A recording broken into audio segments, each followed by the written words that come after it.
Hey everybody, welcome back to the Gains for Girls podcast. Thank you guys for tuning in. As you know, check us out at OutKick.com. Anywhere where you get your podcast, be sure to share this podcast and these episodes with all of your friends. Today is a special episode because we are breaking. This is exclusive for the first time. We are promoting a new docuseries that will be on Fox Nation that I was the executive producer of. This docuseries is called Transfixed. We will be getting into all things gender ideology movement. Of course, we'll be touching on what is going on in women's sports, how we got to the point where we are allowing women to stand on the podium with men who have stolen their hard-earned, rightfully earned trophies. We'll be talking about that. But this docuseries, it's a 4-part docuseries, 4 episodes. It's much broader than just women's sports. We will be talking about the gender ideology movement from the legal front, what's going on at the state level, the federal level. But we're going to be understanding in this docuseries how kids, how children, how minors are the ultimate victim of this harmful, radical agenda that is seemingly embraced by an entire political party. Really, really tragic stuff. We have some wonderful interviews in there with parents who have kids who were coerced into transitioning as children. We talk to transitioners. We talk to people who have detransitioned. And that is who we're interviewing today. We are talking to Prisha Mosley. You probably know her off social media. She is someone who transitioned as a minor, but then realized one day, wait, I think I do want to have children. I do have that maternal instinct. Unfortunately, doctors had already cut off her breast, removed healthy, functioning body parts that she had that she would later need because she became a mother. She was able to birth a beautiful baby boy. We talk about all things transition, detransition, her pregnancy, the problems that she has faced since in this interview today. But again, expect to hear more on the new docuseries with Fox Nation called Transfixed. It is coming out September 12th. That is tomorrow. So this is an exclusive of, again, what you can expect to hear. And so check out the interview here with Prisha Mosley. Prisha, thank you so much for joining the Gains for Girls podcast. I have had the blessing of getting to know you over these past 2 years or so since we've both really become immersed in this space. I'm sure people know you from social media. I'm sure they've seen clips of you testifying before state legislative bodies or some of the other advocacy work that you are doing. It's because your voice, your story is so important. This episode in particular is special because we are promoting the new Transfixed docuseries that is coming out with Fox Nation that you are a huge part of. And so can you just start by, briefly telling us a little bit about who you are, what your childhood was like growing up in North Carolina, and what life events ultimately led up to your decision to transition? Yeah, so I'm Prisha Mosley, but that's just a name I go by. Legally, my name is Charlie Mosley, which I changed as a minor. And this was because I was eventually convinced after a series of traumatic events and a contact with predatory adults online. I was convinced that I was a boy and that I had a medical condition where my female body didn't match with my male brain, and I had to treat that condition in order to not be suicidal. I lived in Maryland before I moved to North Carolina, due to the traumatic events, many of which I can't over-explain because they aren't mine to share. But I began seeing doctors when I was around 11 or 12 years old, due to growing taller but losing weight, and this was due to anorexia. This was me trying to take control in the form of starving myself because of anxiety and OCD and the trauma, to try to feel better. My doctors, of course, were against this idea. It was unhealthy. I needed help. I eventually ended up in the hospital because of being so underweight and malnourished. But, you know, I was sure for quite a while that the reason I was miserable and suicidal was because I was fat, even though I was dangerously underweight. But eventually, after hitting ultimate goal weight after ultimate goal weight, I was convinced by trans-identifying adult activists online on social media, particularly Tumblr, that I was actually a boy. This happened while I was on pro-Ana websites with a lot of other girls my age, and about half of the people that I was starving alongside were convinced with me that we were boys. So, you know, this came to my doctors who had been seeing me, my therapist who I'd been seeing for years, and others, you know, that it wasn't because I was fat. It was because I was a boy trapped in a girl's body. I was born in the wrong body. And this was immediately affirmed as the truth. The narrative entirely changed. They were no longer fighting me and fighting for my health. They were taking it away because I had a new idea about why I wanted to kill myself all the time. Which is a terrible thing to say and a terrible thing to do. But that's what happened, and it's happening to a lot of other people. So here we are. Wow. You mentioned social media, which people, I'm sure, have heard some of your story. I think of, you know, other amazing detransitioners, people like Chloe Cole, who share a similar, I mean, there's a similarity there. It seems to be a trend. The role, one, that trauma plays in the lives of people who think it's best to transition, and two, social media. And so can you talk very briefly about, I guess more specifically, the role that social media played in your transition? I think that social media has more to do with trauma itself, and the trauma also has to do with transition, and therefore, you know, them being alongside each other. But people who are dealing with trauma feel isolated, they feel alone, they feel confused, and they're hurting, and they often take to social media and just post into the void, the abyss, like I did, about how they feel. I had a little Tumblr blog with, you know, no followers, and I was posting about how I was fat, and it was ruining my life. And pretty soon, I guess the algorithm brought other girls to me who also thought that they were fat. And we, just like in the trans community, I was love bombed and encouraged, and I got attention. I needed attention, but I was getting the wrong attention from the wrong places. But while my doctors were saying, you know, oh, you're not fat, you're gonna die, you know, all of my friends online were saying, you're not crazy. I know how you feel. We can do this together. We'll, you know, text me whenever you want to eat and I'll help you not. And, yeah.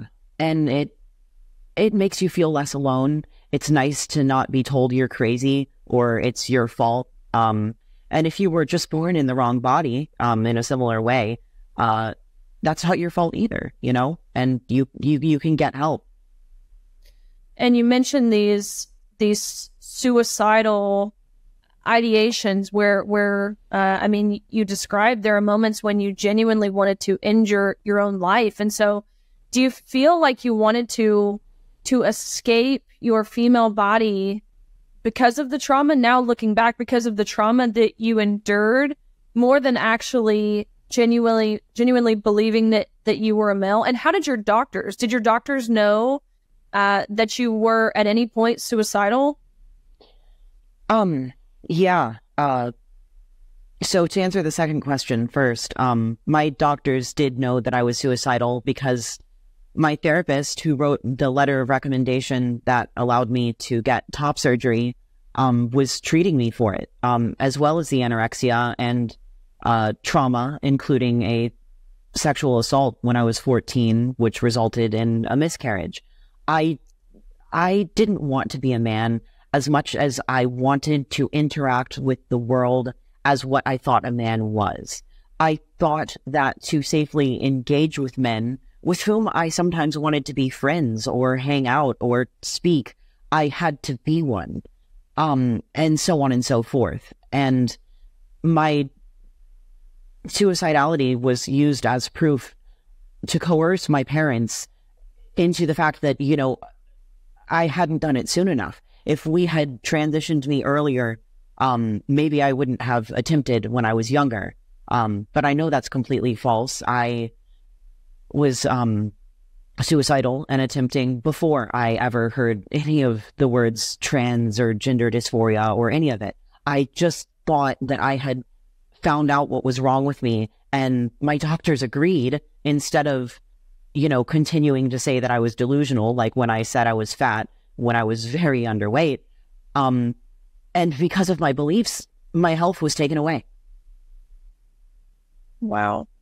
So the process for you, you mentioned having a therapist, you mentioned having to have a letter of recommendation.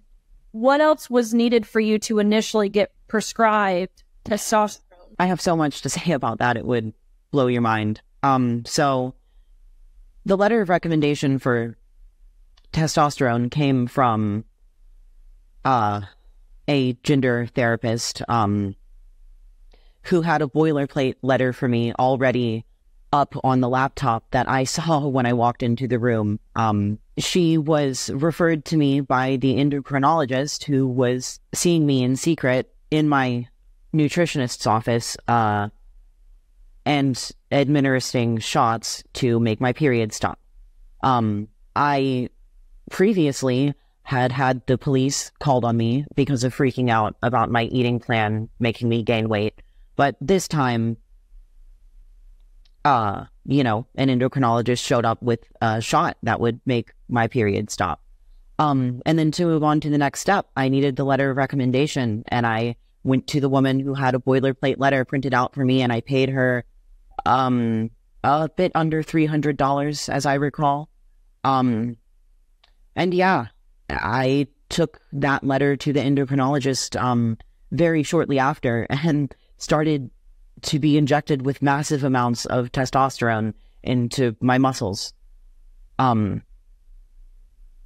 Yeah, and for top surgery, I forgot this, but this, for top surgery, it was even worse. My therapist, who had been seeing me for a few years for the sexual assault and the trauma going on in my family and the anorexia, I made her aware that the gender therapist was going to charge me $280 for the letter for top surgery.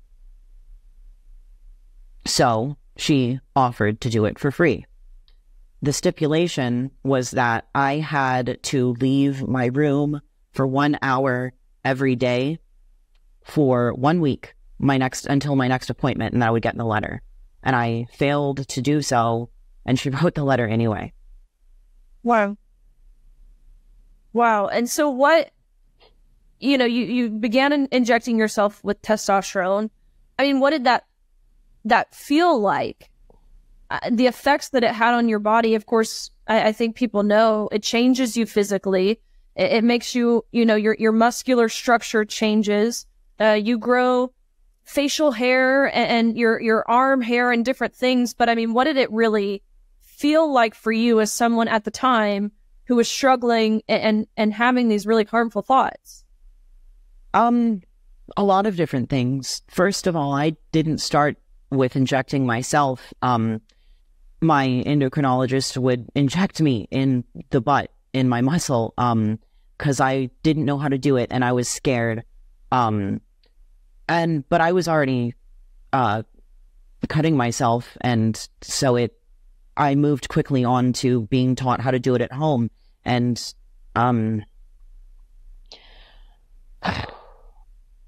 the effects, first of all, it felt nice as a very hurt and angry teenager to get my way. It was hurtful for years to hear, no, you're not fat. I remember thinking, when my nutritionist was making my eating plan and trying to help me, to think, oh my God, she's trying to make me more fat, so I kill myself, because I was crazy. And I remember when my doctors just jumped on the train and agreed that I was born in the wrong body and started giving me information and medicalizing me, that, you know, wow, I was going to get better now. I wasn't being fought anymore. We were on the same page, and I was going to get healthy and want to live. You know what I mean? It's totally a reasonable way to think, especially when you explain it that way, dealing with what you had dealt with previously. It entirely makes sense why you would think that. I mean, you trust your doctors, at least, you know, you're supposed to, especially as a young, vulnerable, impressionable, a young girl. You believe that they have your best interests at heart.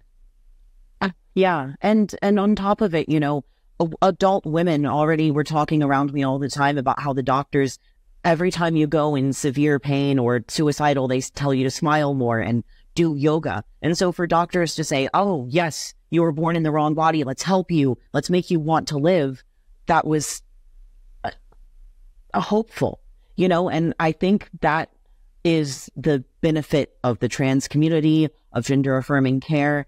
And it's why some people aren't even lying when they say that they believe that it saved their life. It might have, for a time, been the reason I kept alive. I believed for a good minute that I was going to magically change sex and transform into a boy, and my girl body was going to align with my boy brain by turning into a boy body, and it was all going to get better. And I waited, I stayed hopeful, and I held on for that. But eventually, the effects of testosterone, primarily the muscular pain, became too great. I ran out of hope, and I found out it was a lie. So false hope is not worth the price, especially when your body parts and health go away. So those thoughts you were having prior to transitioning, they eventually returned, is what you're saying? Oh, yeah. There were placebo effect benefits and real effects from being on, you know, steroidal testosterone. I had confidence. I had energy. I stopped rotting in my bed. But I became reckless. The self-harm was more dangerous, and, you know, it turns into a situation of changing the dragon. Getting the letter of recommendation turns into taking the drugs, and, you know, the hormones turn into surgery, and then, you know, top surgery turns into bottom surgery, and the euphemisms, and so on and so forth. But eventually, like I said, I just ran out of hope, you know? Of course. You mentioned the pain you were in. What other complications or health issues from those procedures that you underwent do you still have to face, if any, now?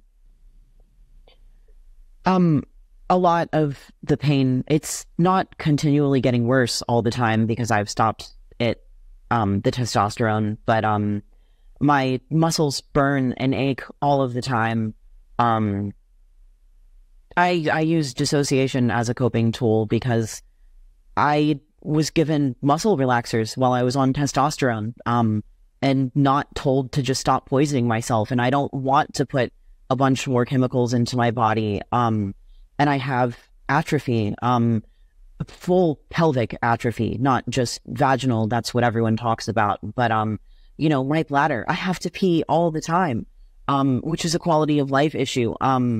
And obviously pregnancy made that worse, and was affected. I had to have a C-section, which meant suddenly having less than 9 months to be facing down another surgery.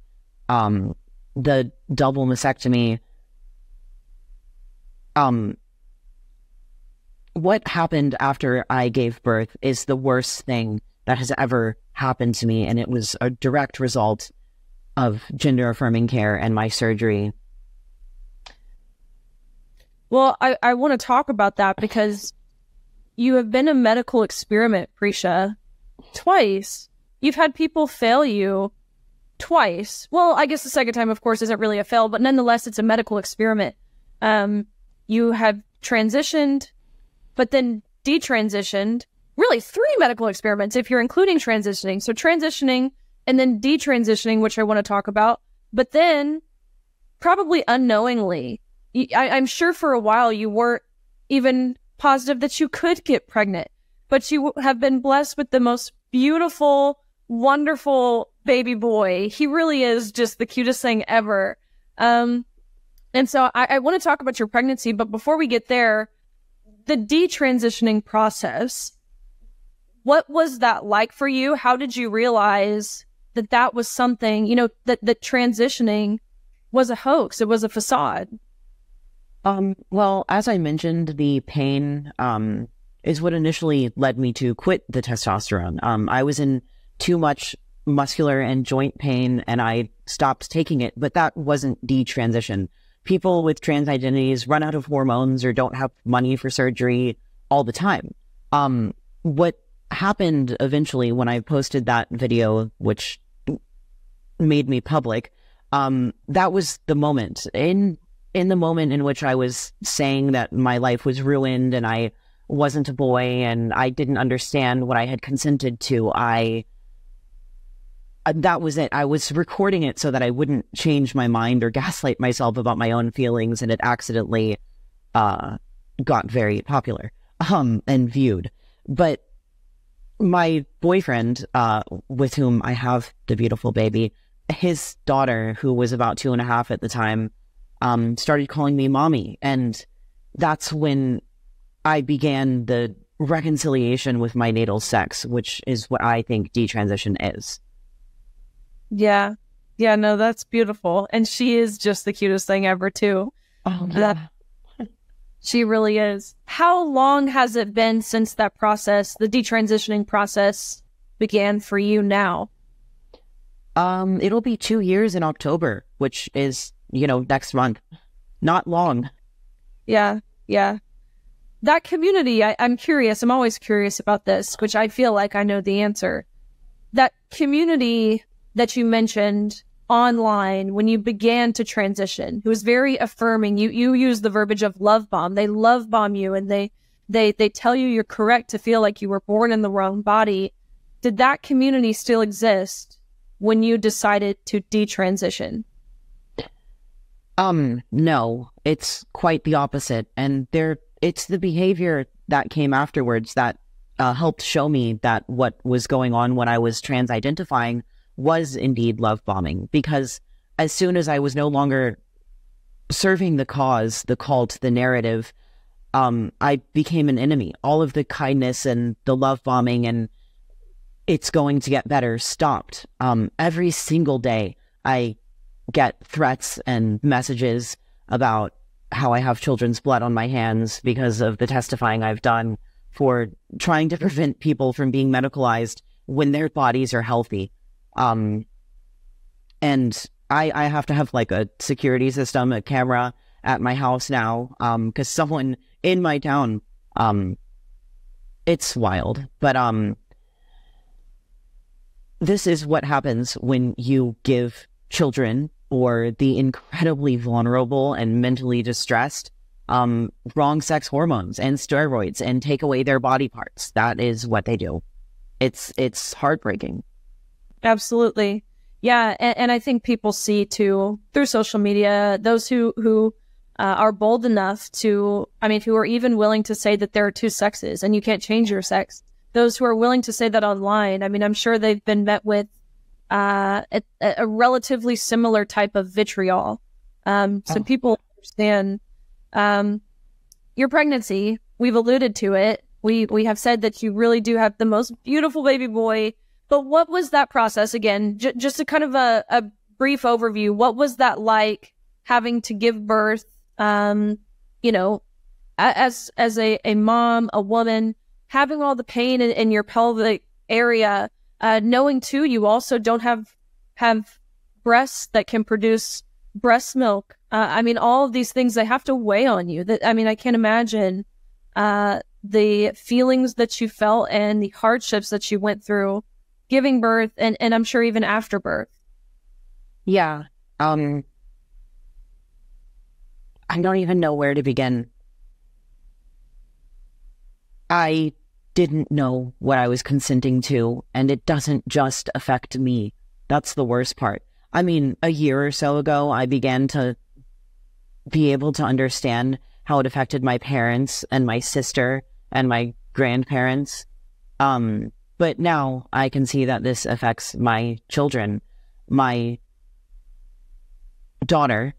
If I don't have another daughter, if I do have another child and it's a daughter, she is more likely to have health problems than my son. And we will more likely be dealing with things like a mustache or a beard or PCOS when she's a teenager.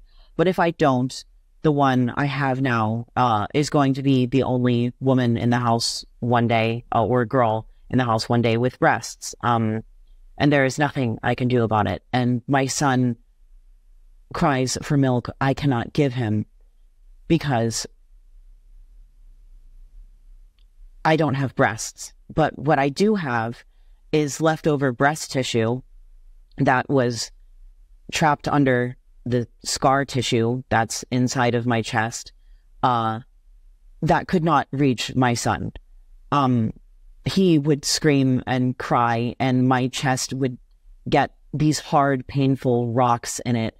But my nipples are decorative. They don't connect to anything. So this these pockets of breast tissue that I have that filled up with milk connects to nothing. And it is the worst pain I have experienced in my life by far. Labor does not compare.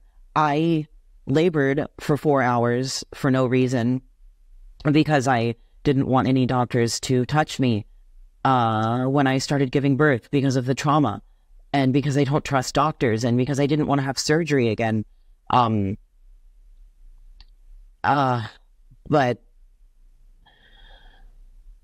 eventually they told me that I needed to have the C-section to keep my son alive, so I did. And I've been having horrible dreams where my mastectomy surgery combines with my C-section, and I know that my breasts were incinerated, and I don't trust doctors, and I'm sure you can imagine the horrible nightmares I'm having. And I had to take this horrible medication called cabergoline. I don't know how to pronounce it, but it's a dopamine interacting medicine that blocks prolactin in the brain and takes it out of the body. And I took it because I was desperate. I could not bear the pain. Opioids didn't fix it, and I took this medication that made me not have prolactin anymore, and kind of lost my mind for a while. I think it's horrible to give a medicine that blocks the bonding hormone in the brain of someone who just gave birth to their first child. So I was suicidal for a while again. And now that I have survived that medication and another medication, a brain steroid that was just approved by the FDA for postpartum depression, after all of that, my reward is to be numb. It's numb. I feel nothing again when I hold my son, and when he cries, my chest is numb, and I kind of wish it hurt again, I guess. Prisha, I am so sorry. I like listening to this. It gives me chills. It makes, I mean, tears in my eyes as a woman, as a friend of yours. I just, you were failed by so many, but to see how really you have become so bold and so courageous, and you have been truly such a strong voice on the harms of the gender ideology movement, using your tragic, unfortunate circumstance that shouldn't have happened to any single person, but using that to make sure it doesn't continue to happen has been incredibly impactful, far more impactful than I think either you or I realize. You've testified before bills, like I said, like you've said, making real impact across the country. And so a little bit about, you know, what you're doing. You're an ambassador with the Independent Women's Forum, which they do amazing work. Everyone should go to IWF.org, check out what they're doing to raise awareness on the harms of radical gender ideology as it protects to as it pertains to transitioning, but also the work they're doing on women's sports, the work they're doing in prisons. They've done some really awesome storytelling videos. I know, Prisha, you were one of those. And so talk a little bit about your work you're doing now as an ambassador for IWF, how you're using this experience to make a difference, politically speaking. Oh, gosh.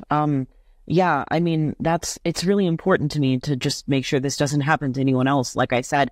And the only reason it happened to me is because I was lied to and I didn't know and I didn't understand. And I know for a fact that way too many girls and boys and men and women are in the exact same position, being lied to and believing they can change sex, and that attempting to do so will cure any and all distress they experience. It's all a lie. I'll tell you this, because it's not public where I gave birth or anything. There are 3 women at my birthing center who are trans-identified. All 3 are already pregnant. One has had top surgery, and the other 2 are seeking it. And none of them have heard about the complications that I experience, which I gave my midwife permission to communicate to them because she had never heard of it either. Yeah. Wow.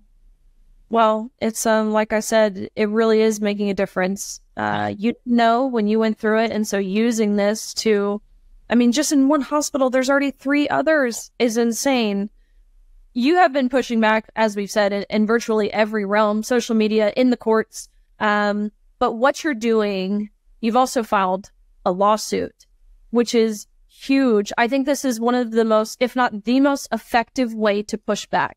Because what I've seen, these large institutions, these governing bodies, you know, these big corporations, they're fearful of getting sued from the other side. Whether, again, that's the sports world, what have you.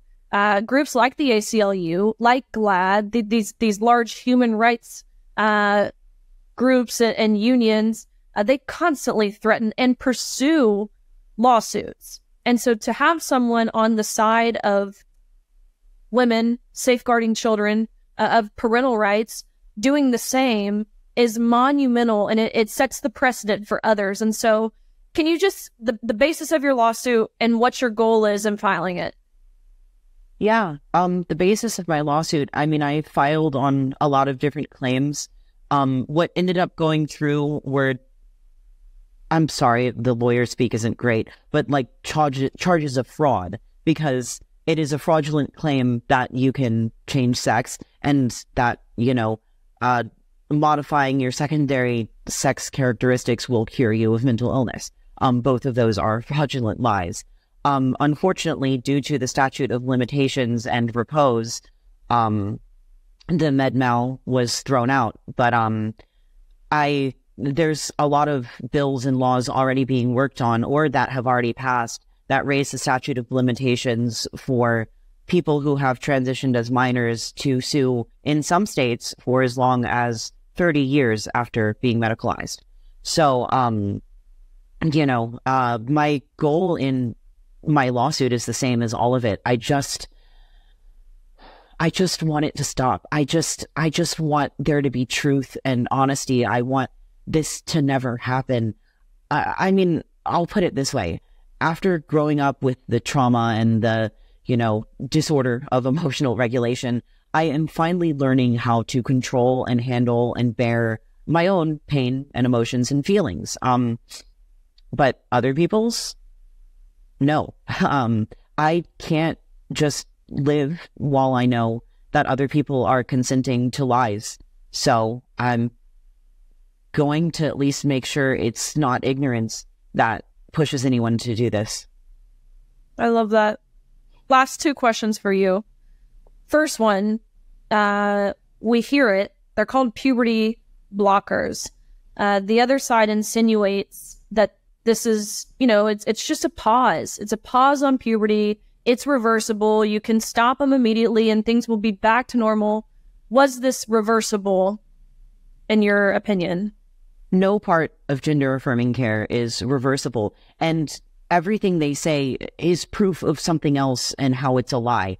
For example, they will say to me that the effects of testosterone and hormones are reversible, but then grown men will complain and cry about not being given puberty blockers because they know that the effects of testosterone are reversible. And as for the effects of blockers, all we know is that time isn't reversible. All we know is that before this epidemic of ideology, we used to only use them on unhealthy bodies of children experiencing precocious puberty at the wrong time. But now we are using them, the bodies of children who are going through puberty at the right time. And even if time was magically reversible and you could stop puberty at 12 and then begin puberty like a 12-year-old in the body of an 18-year-old, there would still be incredibly damaging social and psychological and mental effects, because it is already incredibly difficult to be a little girl growing her breasts or a boy getting testosterone. Would you want to do that after your peers already did and you're 18 years old, alone, unsocially developed by yourself with the body of a 12-year-old? It's unethical and it's unsafe and it is irreversible. And last question, was this preventable? That's a two-part question, I guess. Some people ask me, oh, is there anything I could have said to you? What could I have said to you? I'm a Christian, I'm a conservative, a mother, I'm against trans ideology, something. And the answer to that question is nothing. There is nothing that anyone could have told me to take away what I believed, because once I had been lied to, I was given a lie that I wanted to believe in, and I thought I needed it to be true to be alive. The only way this could have been prevented was for adults to not have lied to me. But prevention, there's cure too. It's not as valuable as prevention, but we can tell the truth. I love that. You're so wise. You really are. I wish this is something that every single person, regardless of political affiliation, regardless of any identity factor, this is something that every single person should listen to. Listen to you as someone who understands. You understand both sides. You were there. You get it. But yeah, and I just... Side note. Sorry, because you said that, I want to say this is something that I can recommend to maybe every single person, but certainly every single person with a trans identity, is to find out what is an internal or an external locus of control. If you have an external locus of control, you need to rely on the validation of other people's to stay alive and sane and safe. You might do something like lose your mind or feel unsafe or threatened if someone correctly sexes you, because you believe that you need other people to tell you you're not a girl or you're not a boy or you're not this or that constantly. But if you have an internal locus of control, you can say, I am what I am, I know what I am, and I know how to act like that person, then you won't have to beg the world to call you the proper pronouns, and you won't feel compulsed to steal women's trophies or the spaces of other people's bathrooms and so on and so forth. Insightful. You've lived a lot of life in your young years, which again is incredibly unfortunate. But how you convey yourself as a woman, as a mother, as a girlfriend, how you're able to so effectively share your story, your raw emotion, how you feel, the pain that you felt and that you continue to experience is powerful. And so, Prisha, I appreciate you. We'll be following your lawsuit, cheering you on every step of the way, because again, you're not just fighting for yourself or people in North Carolina. You are fighting for every single person, every single American, and really globally, every single person. So we thank you, Prisha. Thank you, Riley. I love talking to you. Thank you for listening to me. Thank you guys for tuning in to the Gains for Girls podcast. I feel angry. I feel frustrated. I feel heartbroken. I feel demoralized after listening to Prisha, listening to what she went through, what she continues to go through. we've become complicit as a society where we have allowed progressive policies with the harmful effects, as Prisha has lived, as I have lived, as I'm sure many people you know in your maybe you, progressive policies that maybe you have lived. It is up to us to do something. Make sure you check out, again, the Transfixed docuseries. It's really awesome work. I mentioned IWF, Independent Women's Forum, in this podcast. We mentioned them on the Transfixed docuseries. The work that they are doing is incredible. I'm a proud IWF ambassador. Prisha is as well, as you heard. I encourage you to go to iwf.org to see and follow the work that they are doing. They have a really awesome storytelling department where they tell stories of people like Prisha. Again, women in prisons who are incarcerated with men behind these bars, men who are convicted of sexual heinous crimes, really, really terrible stuff. But go to iwf.org to check that out. We will be following Prisha's lawsuit very closely. We are hoping this is something that is successful, not just, again, for her sake, but for all of our sake. Again, thanks for tuning in. Check out Transfixed tomorrow, September 12th on Fox Nation. And be sure to check out all things games for girls at OutKick.com. We'll see you guys next week.